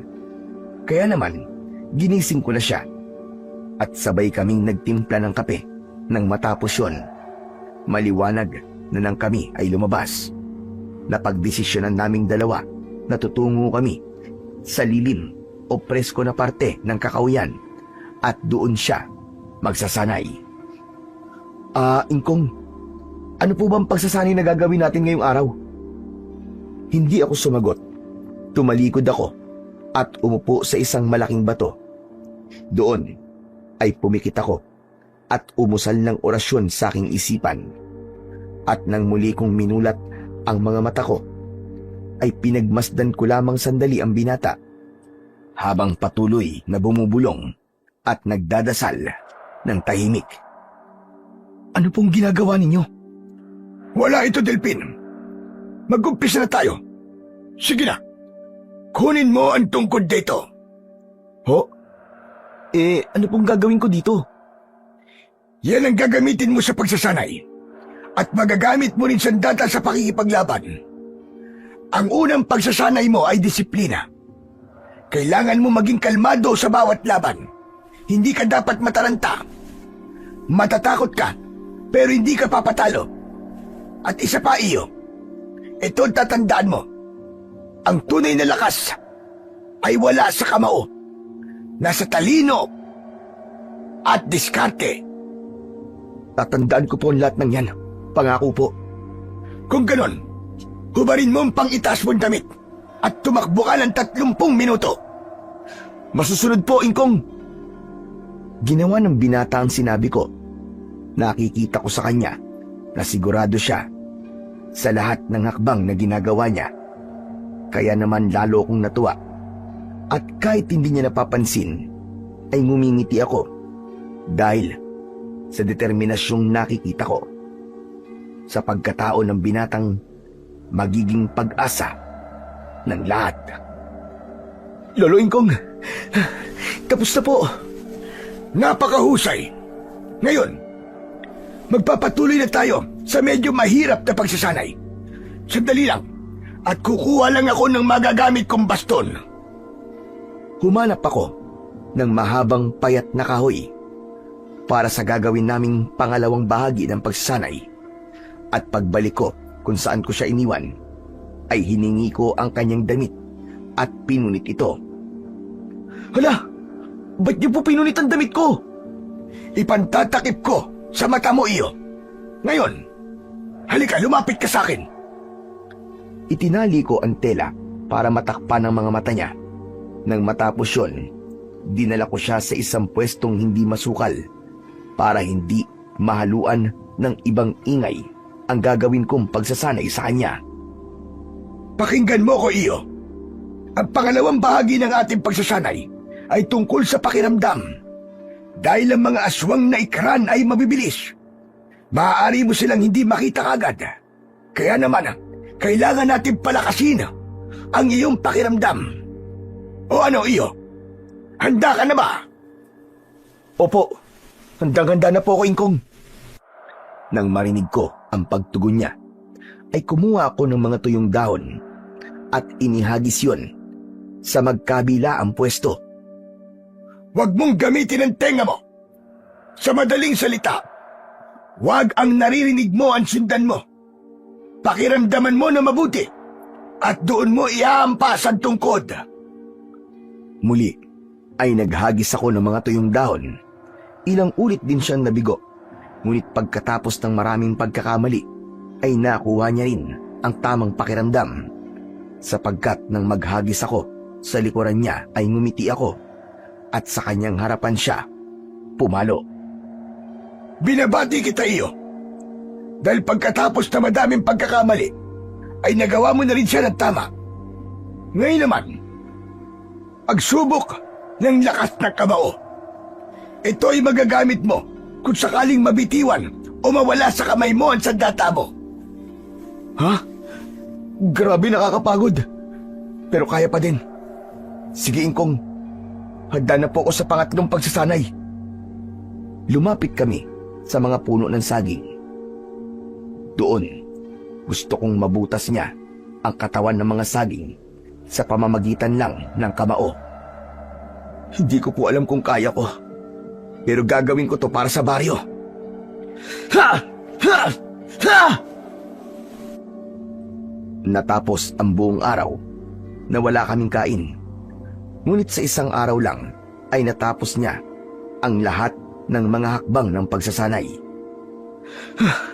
Grabe, nagutom ako dun. Bukas po ba? Gagawin ko ulit yun? Ikaw ang bahala, iyo. Kung sa tingin mo ay kulang pa rin ang lakas mo, ay pwede mo pa namang ipagpatuloy ang pagsasanay. Pero kung sa tingin mo ay kaya mo naman, pwede namang hindi. Gagawin ko pa rin po siya. Gusto kong mahasa ng gusto ang mga kakayahan ko. Dahil wala naman tao ang isang araw lang magaling na agad sa ginagawa niya. Gusto ko po na umusay ng gusto. Pagdating ng tamang panahon, ay mapaalis na ang mga aswang na ikran sa baryo. Gusto kong maging malaya na po ulit ang baryong to. Dahil namimiss ko na po ang dating saya at ang ingay na meron dito. Darating din yan, iyo. At nararamdaman kong mapagtatagumpayan mo ang lahat. Magtiwala ka lamang sa sarili mo. Salamat po, Ingkong. Hindi lang dahil sa sinasanay niyo ako ngayon. Salamat po kasi bumalik po kayo sa baryo. Ngayon, natutulungan niyo na po ako. Nasasanay. At ngayon, natututo na po. Wala kang dapat na ipagpasalamat. Dahil nagsikap ka rin na gawin yan. At tinulungan mo ang sarili mo. Ingkong, kung hindi ko po kaya kayo nakilala, ang boring siguro ng buhay ko, no? Hindi ko po siguro matututunan ang lahat ng to. Hindi naman siguro. Dahil ikaw yung tipo ng tao na gagawin ang lahat. Para lang may gawin. Tulad ng ginagawa mo nung una tayong nagkitang muli. Tama po kayo. Pero mas ayos po ako ngayon. Kasi may kasama po ako sa buhay. Ipinatong ko na lamang ang braso ko sa kanyang balikat at nginitian siya. Nagpatuloy ang pagsasanay niya na kahit siya lamang mag-isa ay ginagawa niya pa rin. Minsan ay uuwi na lamang siya ng pawisan at tinihingal. Sa gabi naman ay patuloy siyang nagliligtas ng mga nangangailangan. Ngunit dumating ang isang gabi napansin naming wala nang sumalakay na aswang na ikrag. Nagsaya siya at tuwan-tuwa dahil akala niya tapos na ang lahat. Ingkong, nagawa ko ba? Natakot na ba sila at napalis ko na? Isang ima lang hindi sila sumalakay ngayon. Sandali lamang. Hindi yun ang nararamdaman ko sa hangin. Ha? Elo, nakita niyo naman po. Wala na po sumalakay kagabi ha. Kaya ano pong ibig niyo sabihin? May nagbabadya pa rin panganib, iyo. Nararamdaman kong hindi pa tapos ang laban. Maganda ka, dahil baka mamayang gabi o sa mga susunod na gabi ay mas malakas na ang puwersa ng mga ikran. Sa palagay ko, ay pansamantala lamang ang pagtigil nila upang maganda dahil sa ginagawa mong pagkontra sa kasamaan nila. Kung ganun po maghahanda po ako mamayang gabi. Tama, iyo, dahil hindi natin alam ang paparating na panganib. Tulad ng sinabi niya, ay naghanda nga siya dahil ramdam ko pa rin ang masamang hangin. At dahil doon, inabot kong muli sa kanya ang tungkod. Para saan po ito? Tulad ng sinabi ko sa'yo, magagamit mo yan, iyo, bilang sandata. Ito pong tungkod? Oo, iyo. Teka, pero paano po? Sa pakikipaglaban mo, ay siguradong darating ang pinakamahirap na sitwasyon. Ngunit hindi ka pababayaan ng tungkod na yan. May tiwala ka naman sa ating Panginoon, hindi ba? Na hindi kanya pababayaan. Opo, lubos po ang tiwala ko sa kanya, Ingkong. Kung ganon, isipin mong gabayan mula sa kanya. Ibigay mo dyan ang tiwala mo at hindi kanyan pababayaan. Samahan mo lang ng pagdarasal. Hindi sa lahat ng oras. Ang tungkod ay magagamit lang para maalalayan ka. Minsan, makatutulong din sa iyo yan. Magugulat ka na lamang kapag dumating na ang oras. At may ibang kakayahan yan na ilalabas. Nasasabik tuloy akong makipaglaban, Ingkong. Ngayon tara na. At aabangan na natin ang pagdating nila. Teka lang po, pati po kayo sasama? O bakit? May problema ka ba doon? Hindi po ba pwedeng ako na lang? Baka po mapahamak kayo Aba, ipinauubaya ko na nga sa'yo ang tungkod. Pati ba naman ang pakikipaglaban gusto mo pansuluin? Hindi pwede yun. Malakas pa ang katawan ko, iyo. At kung kaya ko pang makipaglaban ay gagawin ko. Mas maganda na to para mapadali tayong tapusin sila. Pero, yun nga baka mapahamak po kayo Sapat na po ang naitulong nyo sa akin, Ingkong. Ayos na po ako dun. Hayaan nyo naman po akong ipakita ko sa inyo na hindi sayang lahat ng mga naituro ninyo sa akin. Oo, maaaring sapat na yun, iyo. Pero hindi kita hayaang sasabak ng mag-isa. Lalabanan natin sila na magkasama at tatapusin natin silang lahat. Sabay natin palalayain ang baryong ito. Hindi na kumibo ang binatang si Delpin.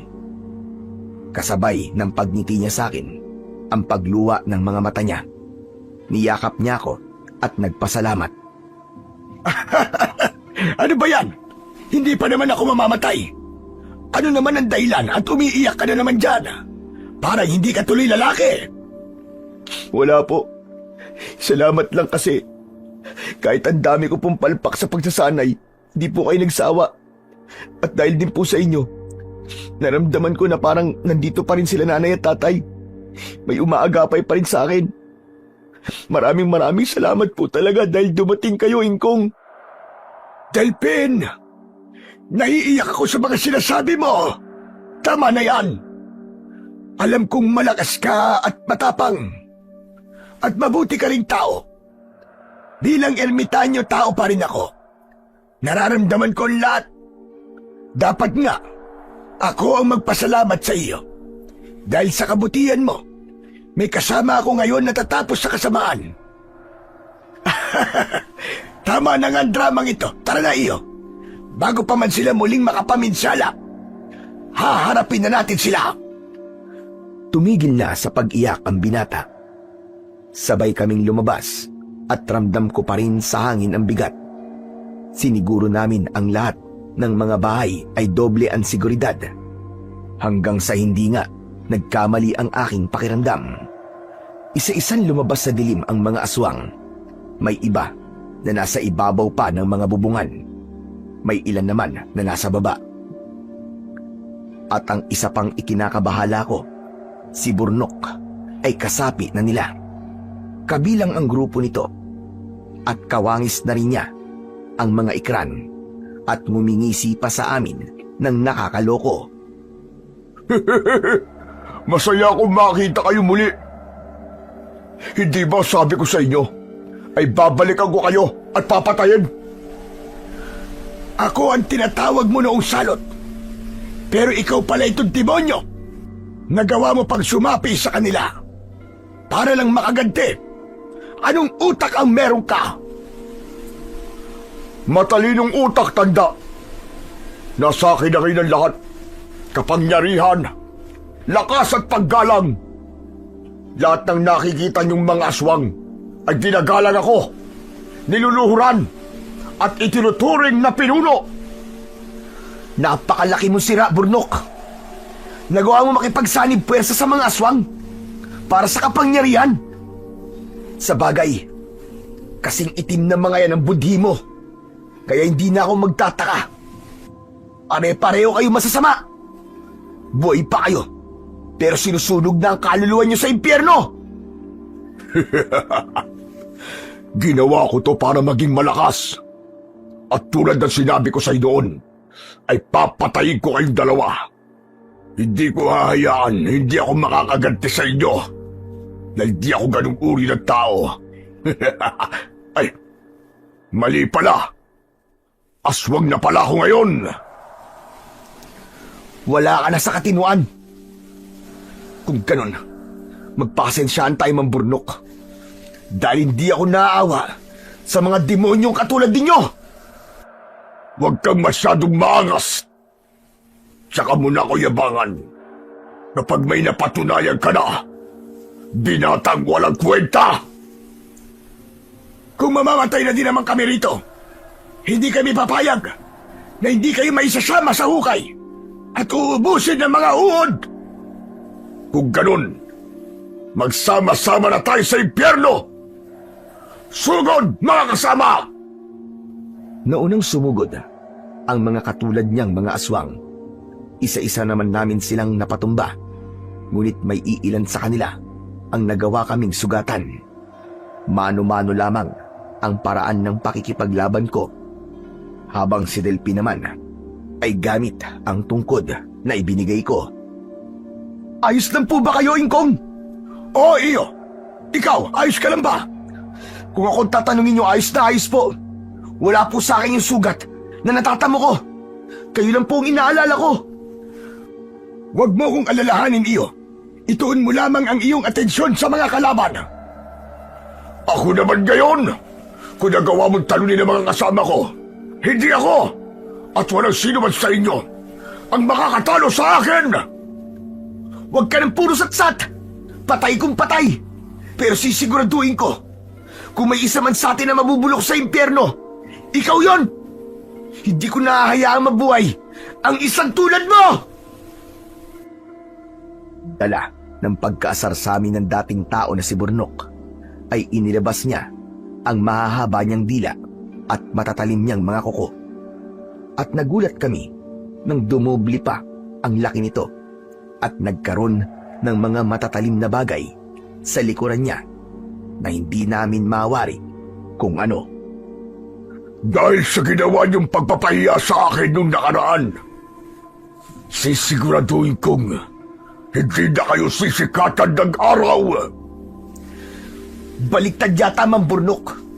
Dahil kung may hindi man sisikatan ng araw dito, ikaw yon at wala nang iba pa! Hanggang sa pareho na kaming kumilos ng binata. Nabibigyan namin siya ng malalakas na atake, ngunit sa kasamaang palad ay tinamaan niya ako ng isang malakas na suntok sa muka. Dahilan ng pagkatumba ko habang ang binata naman ay naitulak niya. Dahan-dahang lumapit sa akin ang aswang at binuhat ako. Nasakal-sakal ako sa leeg ko. Ah! Bitiwan mo si Ingkong! Demonyo ka! Pagbastad mo kung paano kung tatapusin ang matandang huklubang ito. Akala ko ay doon na ang katapusan ko. Pumikit ako at tinanggap ang kamatayan ko. Ngunit maya-maya pa, nakaaninag ako ng liwanag. At nanggaling yon sa tungkod na ibinigay ko kay Delpin. Kaya naman, tumayo ang binata na parabang walang iniintinding sakit. Tumingin siya ng matalim sa halimaw na hawak pa rin ang leg ko. At akma na sana niyang babaliin ang aking buto. Ngunit mabilis namang kumilos ang binata. Mamatay ka ng demonyo ka! Heto na ang katapusan mo! Nakita ko siya na lumukso sa likuran ng aswang at nalaman niya na naglalabas ng patalim ang aking tungkod. Isinaksak niya yon sa likod ng aswang. Dahilan kung bakit niya ako nabitiwan. Sumigaw siya na para bambaliw at pilit na inaabot ang likuran niyang nasaksak. Ngunit hindi pa doon nagtatapos ang lahat. Muling binunot ni Delpin ang tungkod ko. At nang humarap ang aswang, ay itinusok niya to sa dibdib at tumagos yun sa kanyang likod. Dahilan kung bakit ito nalagutan ng hininga. Ingkong, ayos na. Tapos na po. Patay na silang lahat. Tama ka. Magaling iyo. Nagawa mo. Hindi nga ako nagkamali na ipagamit sa iyo ang aking tungkod. Mga kababaryo, magsilabas na po kayo. Malaya na po tayong lahat. Niyakap ako ng binatilyo at siya namang labasan ng mga tao sa kanya-kanya nilang mga bahay. Sabay-sabay na nag-iyakan ang mga tao sa baryo dahil tapos na rin ang kanilang paghihirap. Kinabukasan, itinali namin ang katawan ng mga aswang at ang katawan ni Bornok sa labasan ng baryo at doon hinayaang sunugin ng araw. At dahil tapos na ang responsibilidad ko sa baryo, ay nagpasya na akong umalis. Ingkong? Teka, saan po kayo pupunta? Iyo, kailangan ko nang umalis. Dahil habang nabubuhay ako, kailangan kong tulungan ang bawat baryo na mapupuntahan ko. Pero, teka lang naman po. Ingkong, wag niyo naman akong iwan. Ayoko na pong muling mag-isa eh. Wag naman po. Nakikiusap ako sa inyo, wag niyo akong iwan, Ingkong. Hindi ako pwedeng manatili sa iisang baryo lang. Dahil kung alam ko namang may mga baryo pa na naghihintay sa aking tulong. Kung ganun po, sasama po ako sa inyo, Ingkong. Pakiusap po. Ayoko na pong maging mag-isa ulit. O siya, hindi ko kayang tanggihan ang hiling mo. At baka umiyak ka na naman dyan. Kaya ano pang hinihintay mo? Tara na, iyaking bata! Salamat po, Ingkong! Isinama ko ang binatilyo sa bawat paglalakbay. Isinama ko rin siya sa pamamasyal sa dating baryong tumanggap sa akin. Aba, mga kababaryo, nagbalik na si Ingkong. Masaya akong makita kayo muli. Siya nga pala. Ito si Delpin. Ang tumulong sa aking tapusin ang kasamaan sa baryong pinanggalingan niya. Mabuting bata ito. Masaya kaming makilala ka, Delpin, iho. Salamat po. Ganun rin po ako. At teka, Kumain na ba kayo? Kung hindi pa halik kayo, kumain na muna kayo. Ano iyo, Delphin? Gusto mo na bang kumain? Busog pa po ako eh. Tubig na lang po. O siya, halik kayo. Tumuli kayo. At saktot-saktot may malamig kaming tubig sa kusina. Maraming salamat, Tandang Gina.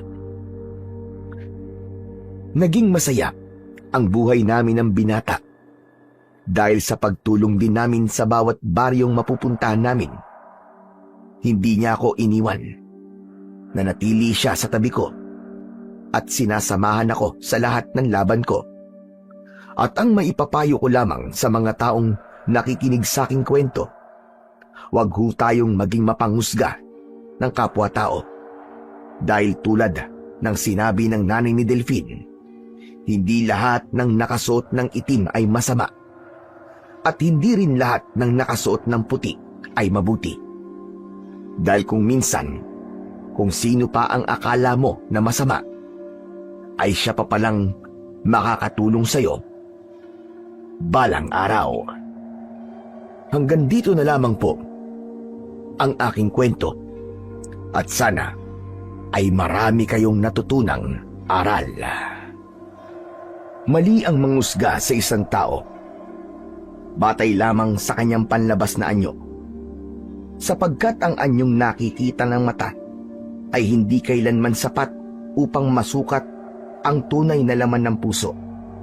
Higit pang mali ang basta saktan ang kapwa dahil sa maling akusasyon o gawing laruan ang isang tao upang mapawi lamang ang sariling pagnanais na manakit. Dahil sa likod ng katahimikan at kakaibang kilos ng isang tao ay maaaring naroon ang taus-pusong hangarin na magbibigay ng babala at pag-iingat para sa ikabubuti ng mas nakararami. Totoong mahirap paniwalaan kung minsan ang mga salitang tila imposibleng mangyari. Subalit, hindi rin masamang makinig at mag-ingat, sapagkat ang hindi pakikinig sa babala ay maaaring magbunga ng kapahamakan na sanay na iwasan. Sabi nga sa unang Samuel, Kabanata 16, Talata 7. Ngunit sinabi ng Panginoon kay Samuel na huwag mong tignan ng kanyang anyo ni ang kanyang tangkad, sapagkat itinakwil ko siya, sapagkat hindi tumitingin ang Panginoon sa gaya ng pagtingin ng tao. Ang tao ay tumitingin sa panlabas na anyo, ngunit ang Panginoon ay tumitingin sa puso. Ipinapaalala lamang ng talatang ito na bagamat mahirap manghusga at mahirap ding maniwala sa kapwa-tao, ang tunay na dapat pagbatayan ay ang Diyos mismo, sapagkat siya lamang ang nakakakita ng buong katotohanan, ng puso at ng layunin sa likod ng bawat babala at kilos ng tao. At siya lang ang makapagsasabi kung ano ang kahihinatnan ng bawat isa sa atin sa takdang panahon. Maraming salamat po sa inyong walang sawang pakikinig at pagsuporta sa aking mga YouTube channel. Hanggang sa muli po, at pagpalain nawa tayong lahat ng Diyos na may kapal.